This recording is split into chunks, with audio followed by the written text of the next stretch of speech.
염증이 생기고 나서 치료하는 것보다 좁쌀 여드름이 생기기 전 혹은 좁쌀 여드름이 조금 올라올 때부터 이거를 없애는 방법을 사용을 하시는 게 가장 가성비 좋은 치료 방법이에요. 좁쌀 여드름은 생활 습관이나 이런 걸로 충분히 방지를 할 수 있기 때문에 오늘 그 방법들을 다 알려드리겠습니다. 안녕하세요, 블랑쌤입니다. 여러분, 짜잘한 좁쌀 여드름 그대로 방치하게 되면 얘네가 점점 골마서 피부가 빨개지고 누르면 아픈 염증성 여드름 되고 피부에 흉터가 남는 거 알고 계셨나요? 오늘은 이 좁쌀 여드름 자체를 어떻게 예방을 할 수 있는지, 그리고 왜 생기는지, 그리고 치료법까지 모두 알려드릴게요.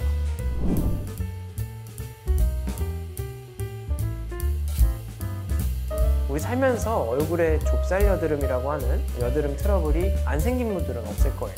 좁쌀 여드름이라는 게 그만큼 피부에 흔하게 나타나는 증상이기 때문이죠. 하지만 이렇게 흔하게 나타나는 여드름을 그대로 방치하게 되면 조금 얘기가 달라질 수 있어요. 피부가 곪으면서 화농성 여드름이 될 수 있기 때문입니다. 게다가 이게 좁쌀 여드름이 아니라 다른 피부 질환일 가능성도 있죠. 사실 저희 피부과를 직접 오시는 고객분들이나 환자분들 중에서 좁쌀 여드름만으로 오시는 분들은 그렇게 많지는 않아요. 좁쌀 여드름이 악화가 돼서 점점 피부가 곪고 노란 고름이 생기고 그 이후에 오시는 분들이 많죠.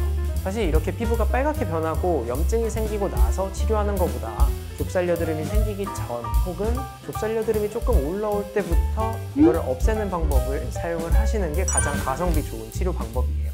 좁쌀 여드름은 생활 습관이나 이런 걸로 충분히 방지를 할 수 있기 때문에 오늘 그 방법들을 다 알려드리겠습니다. 우선 이 좁쌀 여드름이 대체 왜 생기는지, 무엇인지부터 알려드릴게요.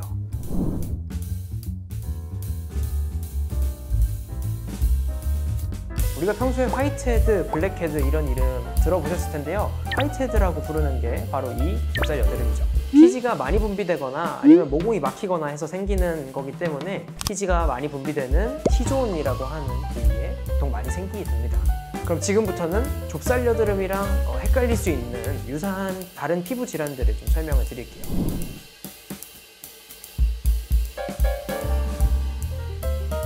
대표적으로 좁쌀 여드름이랑 가장 비슷하게 생긴 녀석이 비립종입니다. 비립종은 우리 피부 얕은 층에 각질 덩어리가 뭉쳐서 생긴 덩어리라고 보면 돼요. 좁쌀 여드름처럼 하얗게 색깔을 띠지만 표면에 구멍이 없고 매끈하고 크기가 좀 더 큰 편입니다. 그리고 가장 좁쌀 여드름이랑 다른 점은 좁쌀 여드름은 T존이나 이런 피지가 많은 부위에 생기는 반면에 비립종은 각질이 차서 만들어지기 때문에 피지 분비가 적은 눈꺼풀이나 눈 주변에 보통 많이 생기죠. 실제로 보면 비립종은 좁쌀 여드름이랑 다르게 진주알처럼 예쁘게 생겼습니다. 두 번째는 모낭염인데요. 많은 분들이 일반적인 여드름이랑 모낭염이랑 많이 헷갈려 하세요. 보통 모낭염은 굉장히 작은 크기, 1에서 4mm 정도 크기로 생기게 되고요. 피부 장벽이 어떤 이유로 손상이 되면서 외부에 균이 들어와서 감염이 생기면서 생기는 증상이죠. 대표적인 원인으로 남성분들이 이렇게 면도하실 때 면도날에 상처가 생기면서 면도날에 있는 그 균이 들어가면서 보통 생기는 게 이 모낭염입니다. 그렇기 때문에 보통 턱 라인이나 입 주변 이런 곳에 많이 생기는 편이고요. 사실 이 모낭염과 화농성 여드름이랑 육안으로 구별하는 건 굉장히 어려워요. 여드름과 모낭염을 구별하는 가장 큰 특징은 여드름은 좁쌀 여드름에서 발전을 하기 때문에 얼굴의 다른 부위에 좁쌀 여드름이 좀 동반이 돼 있다 하면은 여드름이고요. 여드름의 초기 형태인 좁쌀 여드름이 없이 모낭염 같은 모양만 있다 하시면 모낭염인 거죠. 그리고 마지막으로 구분을 해야 될 질환이 편평사마귀입니다. 편평사마귀는 말 그대로 사마귀 일종인데 평평한 모양을 띠고 있어요. 크기가 굉장히 작고 오돌토돌하게 좁쌀 여드름처럼 보이기는 하는데 표면이 약간 갈색처럼 색깔이 좀 진한 게 특징입니다. 바이러스성 질환의 일종인 사마귀이기 때문에 되도록이면 조기에 제거를 하시는 게 좋습니다. 이걸 그대로 방치하고 문지르고 그 손으로 다른 데를 만지거나 하면 번질 수 있기 때문이죠. 지금부터는 좁쌀 여드름을 예방하는 방법을 소개해 드릴게요.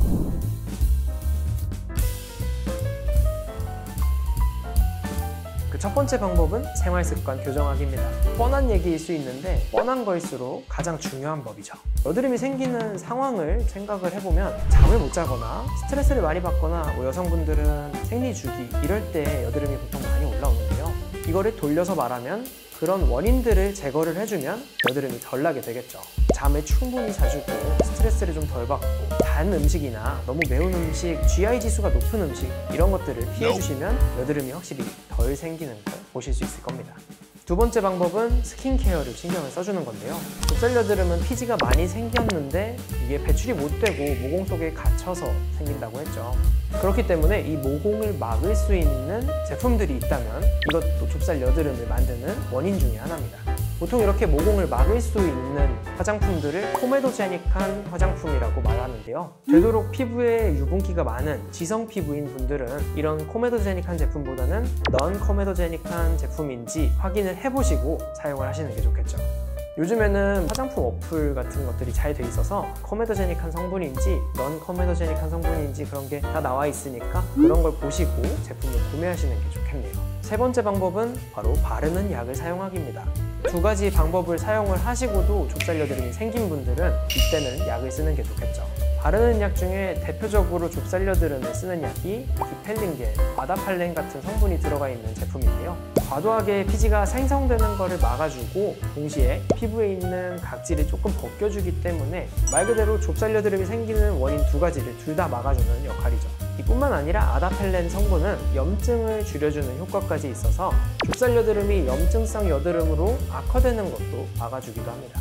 다만 이 제품은 전문의약품이기 때문에 처방을 받으셔야지 사용을 할 수 있고요.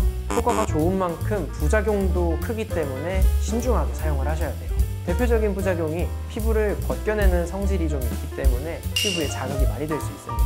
그렇기 때문에 웬만하면 소량만 면봉에 찍어서 사용을 하시는 게 좋겠네요. 약으로도 해결 안 되는 좁쌀 여드름은 마지막 방법인 시술이 있겠죠. 위에 말씀드린 방법으로 해결이 안 되는 10개 이상 생기는 좁쌀 여드름이 막 올라온다 하시면 웬만하면 피부과에서 관리를 받으시는 게 좋겠습니다. 일반적으로 이런 좁쌀 여드름의 심한 정도에 따라서 들어가는 시술이 조금 달라요. 보통 압출이나 PDT 이런 거를 받으실 수 있고 피부에 붉은기가 심한 경우에는 레이저 같은 걸 추가해서 받기도 합니다. 지금까지 좁쌀 여드름이 무엇이고 왜 생기는지 그리고 구별해야 되는 여러 가지 질환들까지 설명해 드렸는데요. 오늘 알려드린 내용들이 도움이 되셨으면 좋겠습니다. 그러면 다음에 만나요.